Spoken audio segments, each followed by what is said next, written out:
know some people probably had it hard, but I was blessed. I ain't never saw my mom and daddy stressed. They only show success. I'm living comfy from the sweat out they backs, and that's why all I ever wanted was to give it back. I'm not ashamed cause I was raised right. I would only be ashamed if I didn't help you fight through the pain, help you journey out the games that your mind played. No matter what, I'm never letting my shine fade away.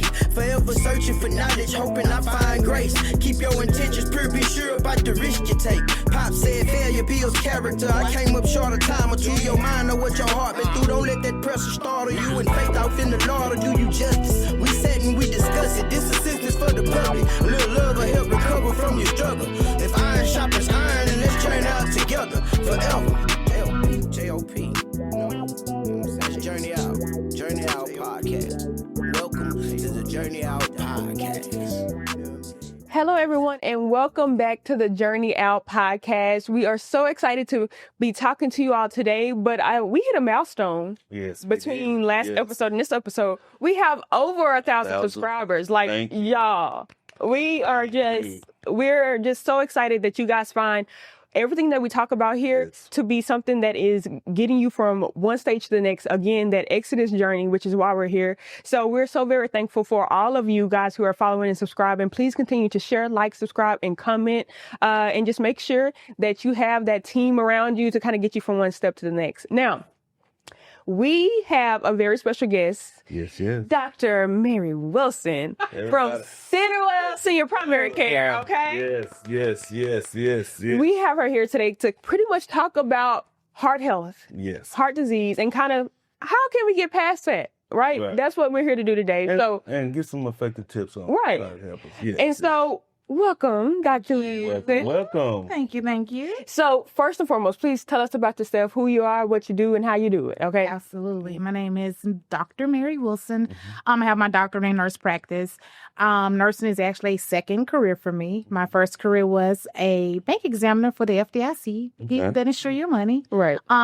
We had a medical emergency with my father, and I switched from that career to nursing. Got my BSN in 2009, got my master's in 2015, and got my doctorate in 2023. So awesome. Congratulations. Congratulations. And so you work for CenterWell Primary Senior Care? Yes, I work for CenterWell Senior Primary Care in the North Richland Hills location. Awesome. Well, we have about 600 patients. So yeah, and we are a Medicare Advantage plan, and then we take everything, I believe, except United Healthcare. Okay. Yes. Awesome. All right. So who is CenterWell Primary Care? CenterWell Primary Care is you get concierge service without paying a concierge price. We take our time with our patients. So your appointment, we normally give you about 40 minutes. But typically when you go to a primary care provider, they probably give you about 20 minutes. Right. I can tell you about my patients' animals, their children, their grandchildren, their hobbies. I can see them out in public and be able to call them by name. Right. So that's what you get, and you just get a lot of TLC. Right. Yeah, we So love on you. So it's a family atmosphere, Absolutely. Right. And it's treating them from the inside out. Correct. But also through that love, like you said. Okay. And then we also offer like stretch classes, just things to get them out of the house as well. Awesome. All type of arts, crafts, and things like that. So yeah. And I wanted to kind of harp on that 40 minutes. I don't know anyone who has 40 minutes with their provider. So why was that something CenterWell wanted to make sure was the game changer for their seniors? So seniors have a lot of chronic conditions. That's one. And two, a lot of times we as their provider or the medical staff, we are the only ones that they will talk to maybe for that whole week. Right. And so we want to make sure that we give them enough time to express what's going on with them. And also if they're just going through life changes, just to be that listening ear. Right. I know I tell patients all the time, just dump it on the floor, like, get it all out here. So when you leave out this door, I want you feeling better. I don't want you feeling the same way or worse than when you came in. Right. So that's important. Right. It's very important. Right. And so I know one of the most common chronic conditions that we're dealing with today is heart disease. First and foremost, what is heart disease? Heart disease is when your heart it does not work properly. Heart disease can be when you have high blood pressure, you have high cholesterol, you have things that affect that muscle because your heart is truly a muscle. And so when you have like even diabetes, so anything that compromises the blood flow and the structure of the heart is considered heart disease. Right. Okay. So do other diagnoses affect heart health? Yes. Okay. So high blood pressure, especially if it's uncontrolled, can affect it. It can affect the structure of the heart. High cholesterol can affect the blood flow that gets to it because you have the plaque that's on your vessels. And then diabetes attacks every microvascular vessel in your body, whether it's your kidneys, your heart, so we have to be very cautious in keeping those things within their normal range as possible. Well, you said something, and correct me if I'm wrong, but you said high blood pressure affect the structure of your heart. Correct. Explain a little bit on that. So when your blood pressure is high, it makes your heart pump harder. Okay. So your heart is a muscle. It gets bigger. Right. But a bigger muscle especially for your heart, is not a good thing because your heart then cannot pump it efficiently because it's gotten bigger. What? So imagine if you have like a squeezy ball. Okay. You know, when you're normally squeezing it, it's good, but over time you can squeeze a little easy and it gets the same thing with your heart. Wow. Yeah. Okay. And so what are some signs or symptoms of heart problems that seniors or their families should never ignore? Okay.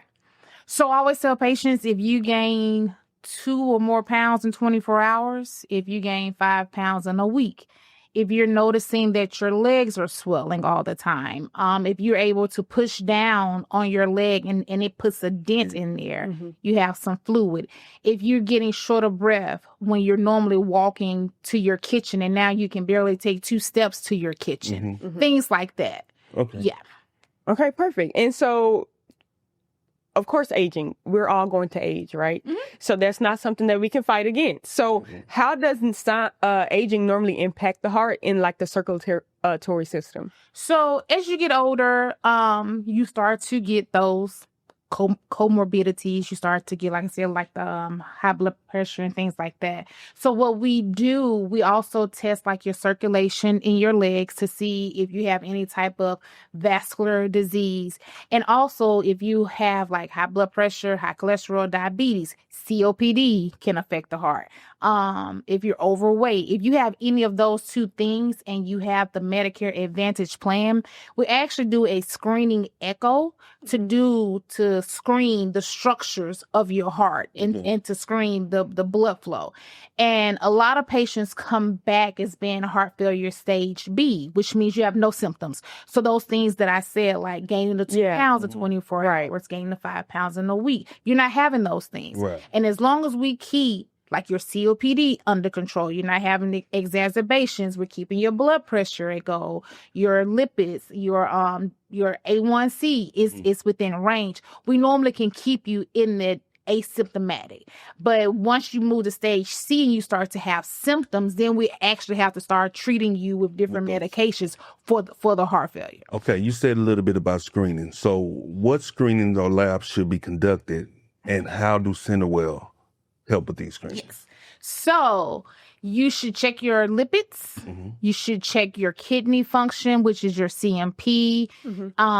It checks your liver, your electrolytes, also having at least a base EKG. But if you have those comorbidities, then getting the echocardiogram, and then the PVR, which we test to see if you're having some type of vascular. So for that, now we check it if you're symptomatic. So if you're saying, hey, my legs keep swelling, so then we will do the PVR to check your vascular. And then if it's worse, I'm so sorry. No, you're good. No, you're good. No. No, you keep up. You're good. Okay. So if we see that you are having those issues, we then refer you out to a specialist. Yeah. And so typically the specialists that we refer out to, we send it to our referral team. They check your insurance to see, hey, yeah, this person's in network. You see them, then the specialist will send us the note, and we send them the initial note as to why we're sending them. Okay. And sending the labs or the tests that we've run. So it's an open communication with both parties. Okay. Awesome. Yeah. And so we all know that it first starts at home. Yes. Everything starts at home. So how important is diet and exercise to reducing heart disease and like having some of those problems that you've talked about? Absolutely. So I'm sure everybody has heard of a food desert. We have a lot of food deserts in low income, which means they don't have access to the healthier foods, to the grocery store, to the organic foods. So they're eating more of the foods that have sodium in them, that your canned goods, your ramen noodles out of the pack, things like that. So trying to get them to where they can get fresh produce. I know we partner with Tarrant County Food Bank to try and help with that. And then also, I tell people, don't look at it as exercise. You just becoming a little bit more active. So if you normally walk to your mailbox to check your mail, if you do it 2 extra times, that's you becoming more active. Because when you say exercise to people, they think, oh my goodness, I need to get on a treadmill. I need to get on weights. You got to get to the gym. I had to get from the day. And that's not the case. My thing is just park further out and walk further. If you're in the mall, you're in the air conditioner, just walk an extra lap or something. But just become more active. So I hate saying exercise. Okay. I just say become more active. So even with becoming active, right? The patients that are dealing with these symptoms or things that they are dealing with, tell them why it's important, why being active is important to take the prescribed medication that is needed. Take your medication. We have so many patients that come in and like, oh, I didn't take my blood pressure medicine this morning. Take your medicine. If you are on blood pressure medicine, you need it. If you are on cholesterol medication, you need it. If you have COPD, you have an inhaler. Those things are chronic conditions. We're just trying to treat them. So we're not giving you the medicine just because, we want to prescribe it. No, we're giving it to you because it's helping your entire body. So I tell everybody, take your medicine. Take it. Even when you come to the doctor, take your medicine so we can know that it's actually working. So if I have you on blood pressure medicine, then you come to the doctor, I don't know if it's working or not because you didn't take it. So those things are important. So I stress, take your medications, please. But how it works with the exercise and like I said, with the food, all of those things work together. Even American Diabetes Association knew at first we were giving metformin when patients were diagnosed. Depending on their A1C, the first thing now is diet and exercise. Diet and exercise is important to so many things. And even if, and a lot of people think diet means, I can't eat this, I can't eat that. Even you drink a Coke every day. Drink a Coke every day. If you go to drinking a Coke every other day, you will be amazed at the weight you will lose because of all the sugar. So small things. I'm sorry. My nigga, I always throw with the Coke. Don't I always did it. Look, I try to tell him. It's always the Coke. I'm so happy you're here. I've been trying to tell him. But I think though too, you did hit on something that was profound. I think when you talk about the food deserts, for those communities who don't have access to it. So let's step into their shoes a little bit. There is a lot of stress that comes along with the life changes, their life situation. How can they, and I know that affects the heart. So what is the correlation between stress and the heart? And what are some things that they could potentially do to kind of help with that? Stress is a silent killer. I want everybody to understand that. Yes. But if you're a CenterWell patient, we have community health workers that help you get access to those foods that you need to help relieve that stress. So our community health workers are very important with that. So they're like the middleman between the clinic, the provider, and life. So they will go to the patient's house. They will do an assessment on the patient. If something is going on with the patient, then they'll call us to do like a virtual visit or try and arrange for the patient to come in as soon as possible. So at CenterWell, we do have those type of interventions, Right. because we treat the entire patient. We don't just treat the medical part. We treat the behavioral health part. We treat the SDOH, the social determinants of health. Right. Yes, and that is so important to just your overall health. So we are big on that. So if we see that something is going on, we even have a high-risk nurse that will call and check on the patient weekly to see if they need anything. Wow. And then they call us, the providers or the clinic or whatnot, to make sure that we know what's going on with the patient. So that helps relieve that stress for those patients that we have. So I said that to say, if y'all stressed out, come to CenterWell. So you just gave up. That's some great information. So listen, why did CenterWell feel the need to be in the community like that? Geriatrics is a population that I call the forgotten population. I think as our loved ones age and then we become more active, more busy in our lives, I'm not gonna say we forget about them, but it's like, I hadn't heard from her, so she must be okay. So for CenterWell, it was important for us to come in and plant our roots here in DFW. We have 11 clinics now. So it was important for us to come in, and we're in every aspect of the Metroplex. We're in DeSoto, Redbird, North Richland Hills, Arlington, Camp Bowie, Seminary, you name it. Right. There's a CenterWell close to you. Awesome. But it was important that we close that gap because the gap is so big with them just having access. Right. And a lot of the times it's just they don't have access to things. So CenterWell, it was important for us to come here to allow the patient to have access to specialists.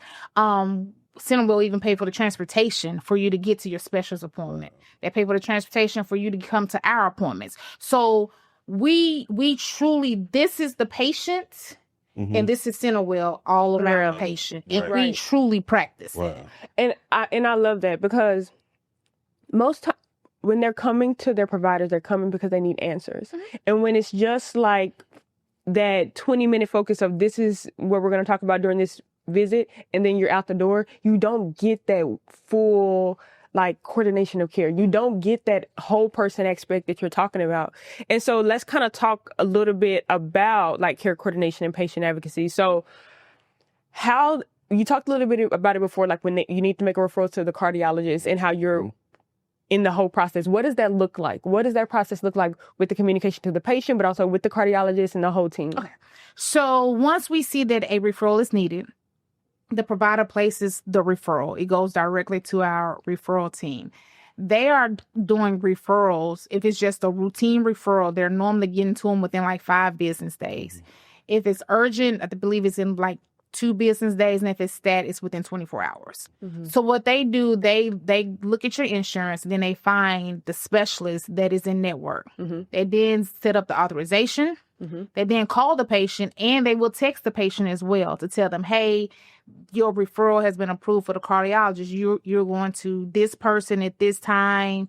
Please call to confirm the appointment. And it's as simple as that. The hardest part for them to do truly is to answer the phone or read the text. That's it for the patient. Awesome. So yeah. I love that. And so I know we've been talking about the patient, right? But what role does the caregiver or that family member play in the heart health management after seeing you guys? So encourage your loved ones. Don't fuss at them. The providers fuss enough. So when they go home, they don't want to be fussed at. Again. So encourage them to say, hey, come on, let's go walk here, or let's go walk there, or have you taken your medicine today, or let's try this for lunch today. Instead of you doing a ham sandwich like you normally do, let's try this salad. Something like that. But just to be encouraging and offer positive reinforcement. Don't criticize them, because they're already upset with themselves as well, because they're like, I'm trying the best that I can. The last thing I want to do is have you fuss at me, my providers, So become that positive reinforcement. And when they are doing good, then you can be like, okay, well, let's go do this. Give them some type of reward, because that will continue to encourage them to do better. Family is important. So with that, with the family member looking out for their loved one, what would you say and they send some signs, or family, their loved one not taking the medication, or things like that, or they dealing with something new that they haven't seen, what would you say is the best way for them to get started? To come to CenterWell, what would you ask them to do? So a lot of family members come with the patient. Mm-hmm. And I normally make sure that the patient's okay with it. And the family member can chime in and say, well, hey, I've noticed this is going on with my mom. And then at that point, I will ask the patient, do you want us to have this conversation, or do you want them to step out and we have the conversation? Right. But a lot of times I have noticed patients feel like they are a burden on their family. Yes. And that is important to talk to them about. Right. And then I also will talk to the caregiver as well. Right. Like, well, mom is feeling this way, you know, and then they have that conversation. They have a breakthrough. I'm a therapist most days, more days than I'm doing medical. But that's important to break that wall down, because parents or your grandparents or your aunts or uncles, they feel like it's time for them to live their life. Right. But I tell them all the time, you twice a child. So if you twice a child, just like somebody took care of you when you was a child the first time, you need somebody to help take care of you when you were a child the second time. So it's important that they come to those visits. Family members notice signs that I don't notice. Right. Prime example, I had a patient, she had a UTI. No symptoms. But the daughter knew she just wasn't acting like herself. Because I was like, oh, so she's not having like freaking urination, burning. She was like, no. She said, but I'm telling you, my mom does this when she has a UTI. I tested the mom, she had a UTI. You also have to trust what they're telling you. Right. You know, because I could have just said, well, I don't believe so. Right. And kept going. And then the mom could have got, septic in the hospital, etc. Right. So you have to have that open communication with the caregivers, because they are your eyes and ears when you don't see the patient. So you guys have like a little wellness center that within your facilities. So talk to me a little bit about that and why do something like that when most doctor's offices don't do that. Yes. Every clinic has an activity center.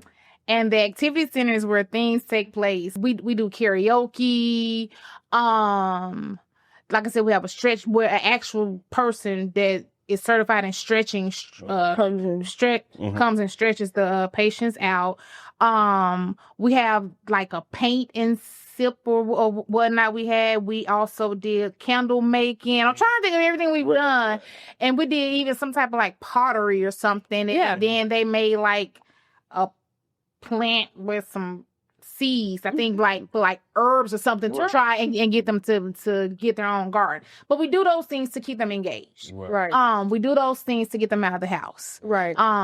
Because if you sit in the house all day, you're going to become depressed. You're going to become down on yourself and whatnot. Yeah. So we do those things to get them out.